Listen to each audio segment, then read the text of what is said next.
The rack creaks, its ropes taut with menace. A woman's body, fragile yet defiant, is stretched beyond endurance. Her joints pop, tendons snap, bones groan under the strain. Her screams echo through the Tower of London's stone walls, but she will not break. This is Anne Askew, a 25-year-old noblewoman, her body torn apart not for treason, but for her faith. Days later, unable to walk, she is carried to a pyre at Smithfield. The flames rise, licking her shattered limbs as the crowd watches in silence.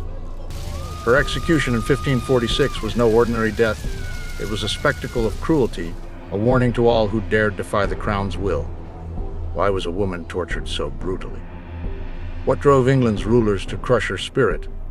This is the grim tale of Anne Askew, a martyr whose death still haunts history. Religious turmoil in Tudor England. England in the 1540s was a land torn by faith. Henry VIII, the volatile king who broke with Rome to marry Anne Boleyn, had plunged his kingdom into religious chaos. His Church of England was neither fully Catholic nor Protestant, a precarious middle ground that bred suspicion and violence. Catholics clung to tradition, Protestants pushed for reform, inspired by Martin Luther's teachings. The court was a battlefield, with conservative bishops like Stephen Gardiner clashing against reformers like Thomas Cranmer. In this crucible of power and belief, Anne Askew emerged, a woman whose faith would cost her everything. Born in 1521 to a wealthy Lincolnshire family, Anne was educated, sharp-witted, and fiercely Protestant. Her brothers, influenced by Cambridge's reformist ideas, fed her passion for scripture. But her world was not kind to women who spoke their minds. Anne's troubles began with her marriage. Forced to wed Thomas Kyme, a Catholic, in place of her deceased sister, Anne found herself trapped. She embraced Protestantism, rejecting her husband's faith and seeking divorce, a radical act for a woman in Tudor England. Quoting St. Paul, she argued that a faithful woman could leave an unbelieving husband. Cast out by Kyme, she fled to London, where she became a preacher, spreading Protestant texts among the poor. Her eloquence and defiance caught the eye of powerful reformers, including Catherine Brandon, Duchess of Suffolk, and even Queen Catherine Parr, Henry's sixth wife. But it also drew the wrath of the conservative faction, who saw her as a threat, a woman daring to challenge the Church's authority. First arrest and growing danger. In March 1545, Anne was arrested for heresy. The charge centered on her rejection of transubstantiation, the Catholic doctrine that bread and wine become Christ's body and blood during communion. To Anne, this was idolatry. She believed the sacrament was symbolic, its grace received through faith alone. Questioned by Bishop Edmund Bonner, she refused to recant, her sharp tongue infuriating him. Released after outwitting her interrogators, she continued preaching undeterred. But by May 1546, the stakes were higher. Henry, now frail and nearing death, leaned toward Catholic traditionalists to secure an alliance with Emperor Charles V. Anne's outspokenness made her a target. Her second arrest was no mere warning. It was a trap to ensnare Queen Catherine Parr and her reformist circle. The Tower of London became Anne's crucible. On June 18, 1546, she was convicted of heresy and sentenced to burn at Smithfield. But before her execution, her interrogators, Lord Chancellor Thomas Wriothesley and Sir Richard Rich, sought to break her. They wanted names who supported her. Was the Queen herself a heretic? Anne? A noble woman was an unlikely candidate for torture. Such brutality was rare, especially for women. Yet they strapped her to the rack, a device known as the Duke of Exeter's daughter. Her wrists and ankles were bound to a wooden frame, ropes tightened by a crank. As it turned, her body stretched, joints dislocating with sickening cracks. Her screams pierced the tower's walls, heard by the lieutenant's wife in the garden below. Why such savagery? Was it her faith or her refusal to betray her allies?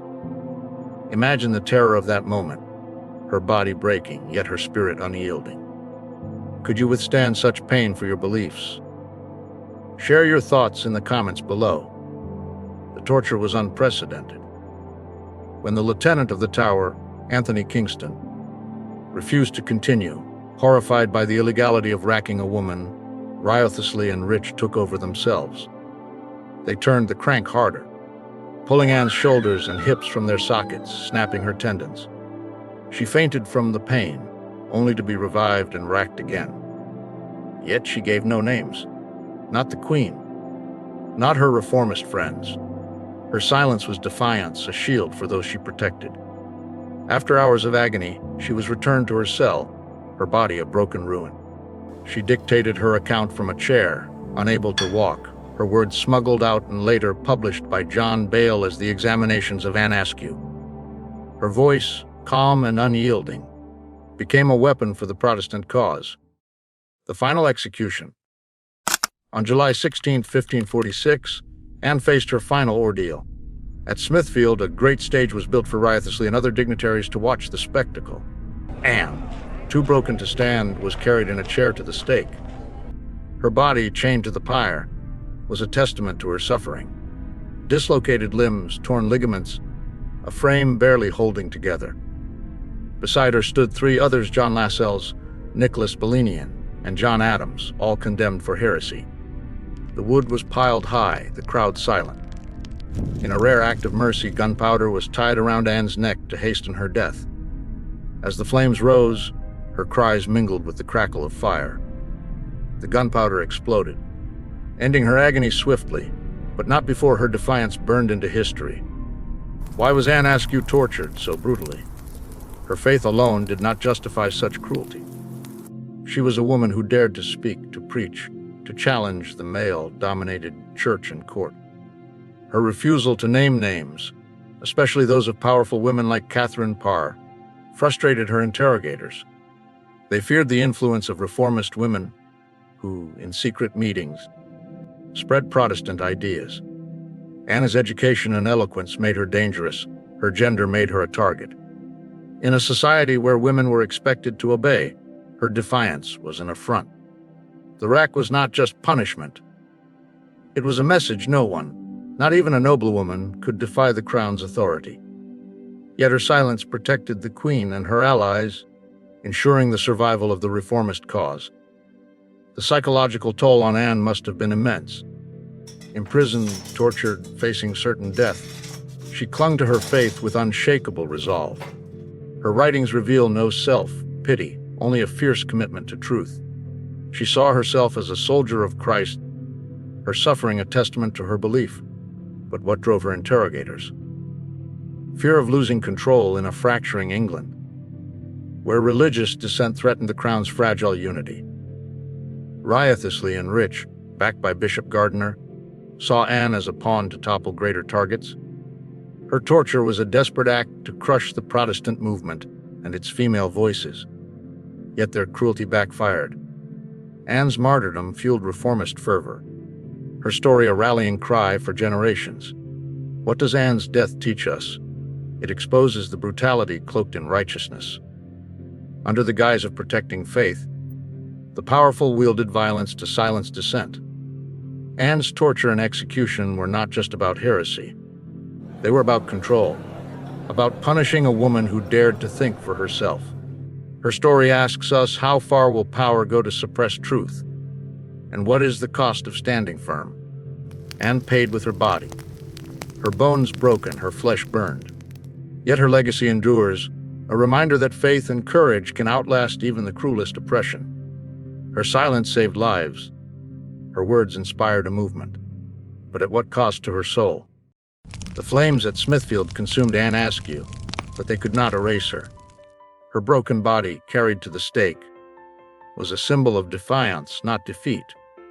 The men who tortured her sought to crush her spirit, but they only amplified her voice. In a world that demanded women's silence, Anne spoke, through pain, through fire, through history.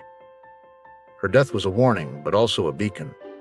It forces us to confront the horrors of religious persecution, the fragility of power, and the strength of a single voice. No matter how fiercely the powerful rage, no matter how high the flames, truth cannot be burned away. Anne Askew's sacrifice asks us, what would you endure for what you believed?